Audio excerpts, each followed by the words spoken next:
Chers professeurs, chers personnels, chers élèves, bien chers amis du lycée Franz Stock, le plus grand message de ce dimanche, de dimanche prochain, vous le connaissez pour beaucoup d'entre vous, c'est la résurrection du Seigneur Jésus, le dimanche de Pâques. À cette occasion, nous pouvons entendre chacun, chacune, là où nous sommes, une question que Jésus lui-même nous pose. Il faut l'entendre non seulement à notre oreille, mais il faut l'entendre à notre cœur, comme si le Christ, Jésus, l'a posé à chacun et chacune de nous. Pour vous, qui suis-je? Pour toi, qui suis-je? Ensuite, le mot résurrection ne fait sans doute pas partie de votre vocabulaire, ce n'est pas un mot que vous employez fréquemment, ce n'est peut-être pas un mot que vous comprenez. Ressusciter, eh bien, c'est vivre de nouveau après la mort. C'est vivre d'une vie nouvelle. C'est se lever de nouveau après s'être couché pour mourir. C'est se réveiller de la mort comme on sortirait d'un sommeil. À la mort, vous le savez, notre corps, notre esprit vont se séparer et par la résurrection, que se passe-t-il? Eh bien, le corps et l'esprit sont réunis de nouveau, ils sont joints de nouveau et de nouveau on est vivant. Un grand mystère. Le mystère de Jésus est, si nous le voulons, le nôtre. Pour ceux et celles qui cherchent à occuper ce temps de vacances qui va commencer ce soir, eh bien, je vous propose de regarder sur ce sujet, la résurrection de Jésus, un des beaux films que je vais vous proposer, que je vais vous citer. Il y a La Passion, réalisée par Mel Gibson, il y a Son of God, de Christopher Spencer, ou encore Risen, alors les professeurs d'anglais excuseront mon accent, avec l'excellent Joseph Fiennes.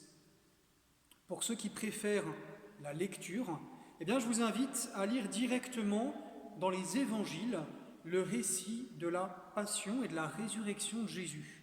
Vous pouvez trouver le texte des évangiles en prenant une Bible, soit en ligne, sur Internet, soit encore en version papier, Bible de Jérusalem, ou Bible Osty, O-S-T-Y, ou Bible Crampon. Et vous pouvez à ce moment-là lire les passages suivants. Alors je vais vous les donner avec le nom du livre, avec un chapitre, et puis un numéro de verset, de passage ou de phrase. Pour la passion de Jésus, lisez Saint Matthieu dans les chapitres 26-27, Saint Marc dans les chapitres 14 et 15, Saint Luc dans les chapitres 22 et 23, ou Saint Jean dans les chapitres 18-19. Pour la résurrection, vous pourrez trouver ce récit chez Saint Matthieu, chapitre 28 au tout début, chez Saint Marc au chapitre 16, le début également, chez Saint Luc au chapitre 24, et puis chez Saint Jean, chapitre 20 et 21. Vous pouvez aussi décider de poser simplement votre regard sur une belle image. Il y en a beaucoup dans le patrimoine chrétien. Vous pouvez trouver facilement ces sculptures ou ces peintures. Vous pouvez aussi trouver les stations, les étapes du chemin de la croix que nous avons accompli aujourd'hui. Voilà, tout cela est un moyen justement de se représenter ces faits, ces étapes de la vie de Jésus qui sont réellement arrivées, qui sont historiques, attestées par des témoins.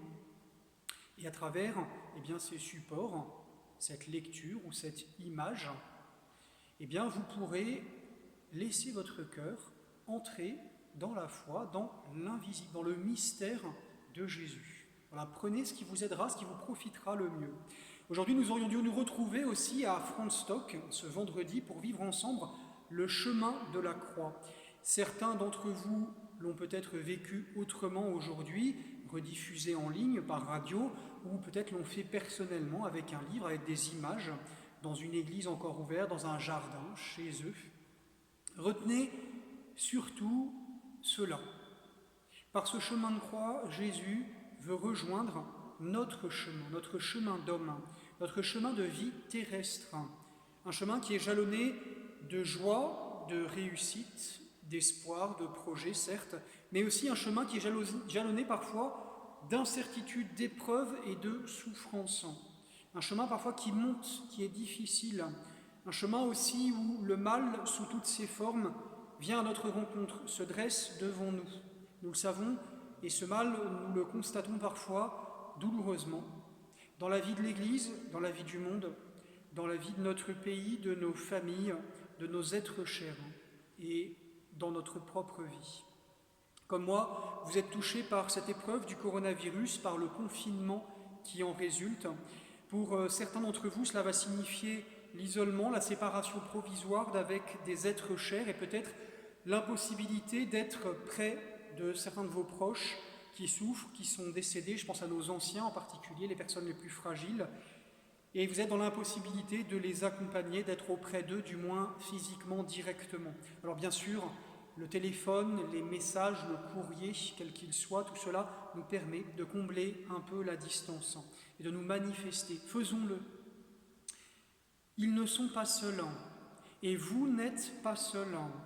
Dans la foi, dans l'espérance, la charité, eh bien, nous pouvons être rejoints par cette invisible présence de Jésus, le Dieu fait homme, dont l'image ici sur la croix nous rappelle jusqu'où il a voulu nous rejoindre. Jusqu'où Dieu a-t-il voulu se rapprocher de moi? Jusqu'où Dieu a-t-il voulu me rejoindre? Dieu reste grand, Dieu est esprit, il est élevé, pourtant il nous rejoint. Il nous rejoint jusqu'à notre souffrance, jusqu'à notre peine d'homme, et c'est la première chose peut-être que nous lisons sur cette image de Jésus en croix. La souffrance du corps, et puis aussi celle moins visible du cœur.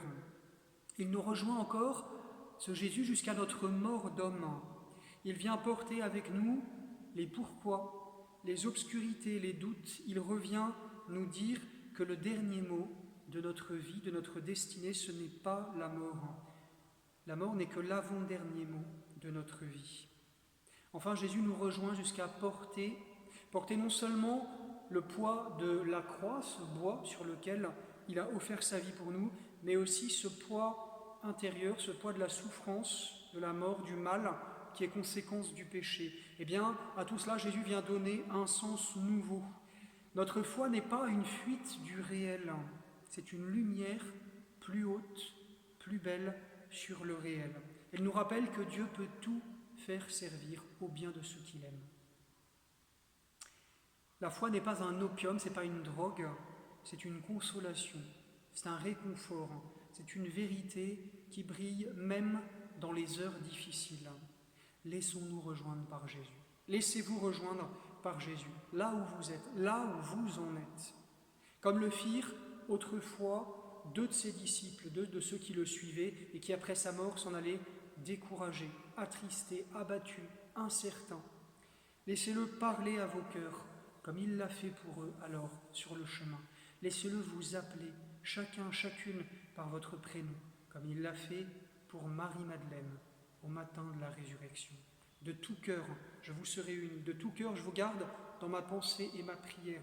Je veux vous dire aussi, très simplement, combien j'ai été touché de la générosité des personnels pour faire face à cette situation difficile. Combien j'ai été touché aussi des petits mots reçus ces derniers jours par SMS, par mail, et notamment ce jeudi qui était l'anniversaire spirituel de tous les prêtres.